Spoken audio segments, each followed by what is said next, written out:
दोस्तों, स्वागत है आपका कृषि विज्ञान क्लासेज यूट्यूब चैनल पर। दोस्तों, हम बात कर रहे हैं बीएससी एग्रीकल्चर थर्ड सेमेस्टर में प्रिंसिपल ऑफ जेनेटिक्स सब्जेक्ट की।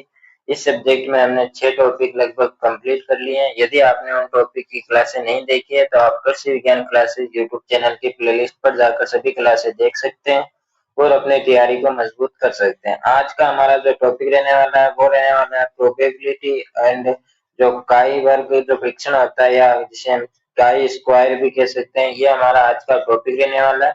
ये टॉपिक ज्यादा बड़ा नहीं है, छोटा सा टॉपिक है और परीक्षा की दृष्टि से भी काफी महत्वपूर्ण है क्योंकि हर वर्ष इससे भी क्वेश्चन आता है, भले वो छोटा क्वेश्चन हो भले वो बड़ा क्वेश्चन हो, इस टॉपिक से भी क्वेश्चन आता है। इसलिए क्लास के एंड तक जुड़े रहें और यदि आप इस चैनल पर पहली बार विजिट कर रहे हैं तो चैनल को सब्सक्राइब करके बेल आइकन को प्रेस कर दें ताकि जब भी क्लास अपलोड हो तब आपके पास नोटिफिकेशन सबसे पहले है। और यदि आप इस क्लास की पैनल पीडीएफ आप चाहते हैं तो वो पैनल पीडीएफ आपको कहाँ मिलेगी, ये मैं आपको क्लास के एंड में बताऊंगा, तो क्लास के एंड तक जुड़े रहें। चलिए आज की क्लास बिना कुछ देरी के शुरू करते हैं। आज हमारा जो टॉपिक रहने वाला है वो रहने वाला है प्रायिकता और काय वर्ग परीक्षण। इसमें सबसे पहले हम जो प्रायिकता होती है, जो प्रोबेबिलिटी होती है, उसके बारे में हम जानते हैं कि जो प्रायिकता होती है आपने जो छोटी क्लास थी 10th तक आपने गणित में इस प्रायिकता वाला जो शब्द है वो आपने सुना होगा। जैसे कि एक सिक्का होता है, उसमें चित और पट दो होते हैं। जब हम सिक्के को ऊपर उछालते हैं तो उसमें चित आने की प्रायिकता कितनी है या पट आने की प्रायिकता कितनी है, तो वो 50-50% होती है। ऐसा आपने कुछ छोटी क्लास में जैसे 10th या 9th में आपने ऐसा पढ़ा होगा। वही इसमें है कि जैसे हम दो जैसे कि लंबे और बोने के बीच, हम मटर के लंबे पौधे और बोने पौधे के बीच हम यदि संकरण कराते हैं तो उसमें लंबे पौधे आने की प्रायिकता कितनी है और बोने पौधे आने की प्रायिकता कितनी है, इन्हीं सभी कैलकुलेशन को ही हम प्रायिकता कहते हैं। जैसे कि प्रायिकता किसी घटना के घटित होने की संभावना का गणितीय मापन है, यानी ये गणितीय मापन है, ये आपको ध्यान रखना है। अब हम देखते हैं कि प्रायिकता के प्रकार कितने आते हैं, यानी प्रायिकता कितने प्रकार की होती है। तो सबसे पहले आती है थ्योरेटिकल प्रायिकता, यानी कि सैद्धांतिक प्रायिकता। इसमें क्या होता है कि संभावित परिणामों के आधार पर प्रायिकता की जाती है। जैसे कि आप जैसे एक सिक्के को उछाल रहे हो ऊपर, तो आपको ये अनुमान लगाते हो कि कितना कितना मतलब 50% जिताने की जो प्रायिकता है 50% है और पटाने की प्रायिकता भी 50%, यानी आप अनुमान लगा रहे हो।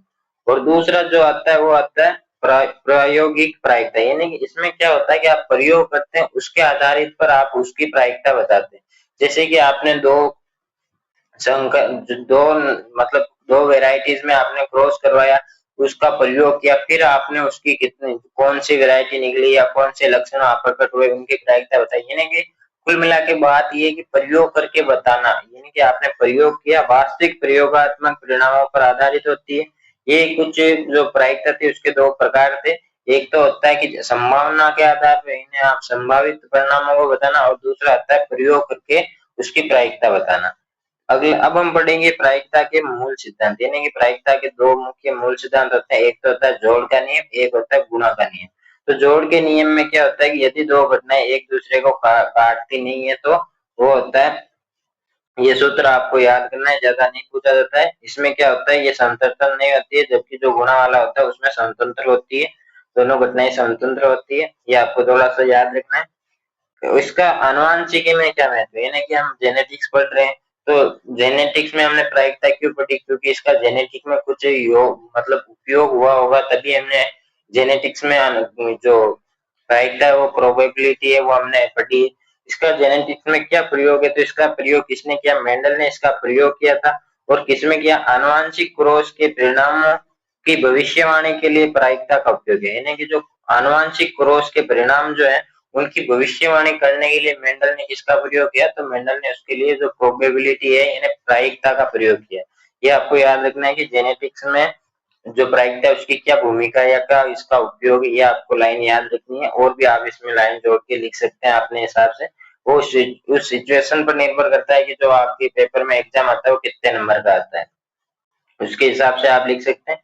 ये हमारा जो टॉपिक था जो प्रायिकता वाला वो कंप्लीट होता है, ज्यादा आपको डिटेल में नहीं पढ़ना है, आपसे इतना ही पूछा जाएगा क्योंकि ये जो प्रायिकता और काय वर्ग परीक्षण है ये स्टैटिक्स का टॉपिक है, लेकिन जो जेनेटिक्स में भी दिया गया है तो इसलिए हम मोटा मोटी जो मतलब थोड़ा बहुत इसके बारे में जान सकते हैं। अगला हम देखते हैं कि काय वर्ग परीक्षण, इसे हम एक्स स्क्वायर से भी लिख सकते हैं। वो काय वर्ग परीक्षण किसने दिया, तो ये कार्ल पियर्सन नामक वैज्ञानिक ने के द्वारा दिया गया था।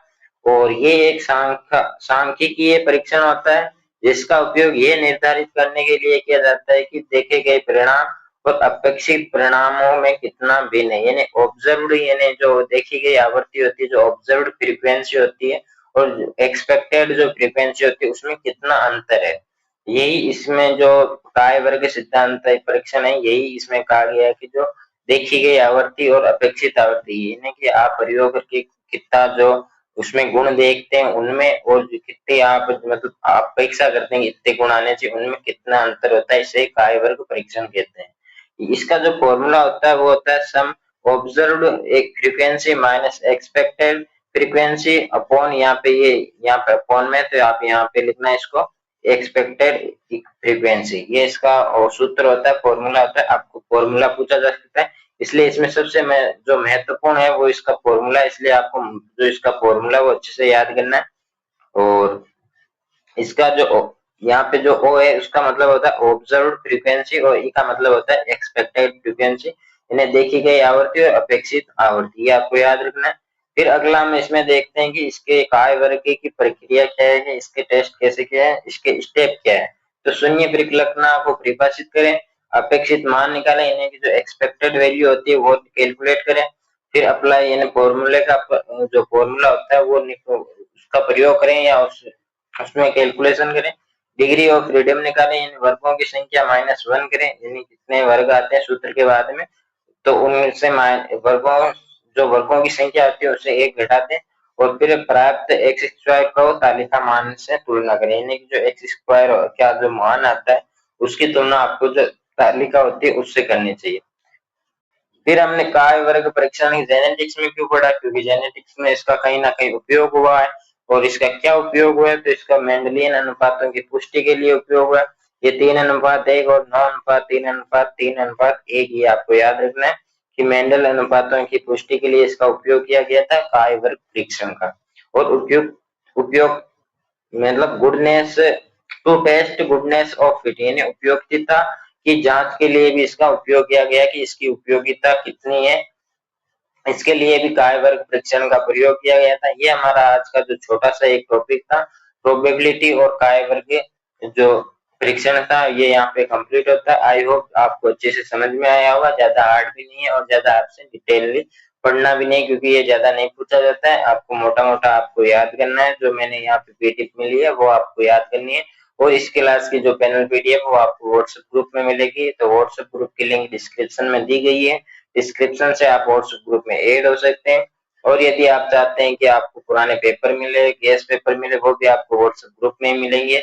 और यदि आपको क्लास अच्छी लगी हो तो वीडियो को लाइक करके चैनल को सब्सक्राइब करके बेल आइकन को प्रेस कर दें, और कमेंट में ये भी बताएं कि आपको अगली जो क्लास होनी चाहिए वो किस सब्जेक्ट पर, किस टॉपिक पर होनी चाहिए, और ये क्लास आप कहाँ से देख रहे हैं ये भी आप कमेंट में जरूर बताएं।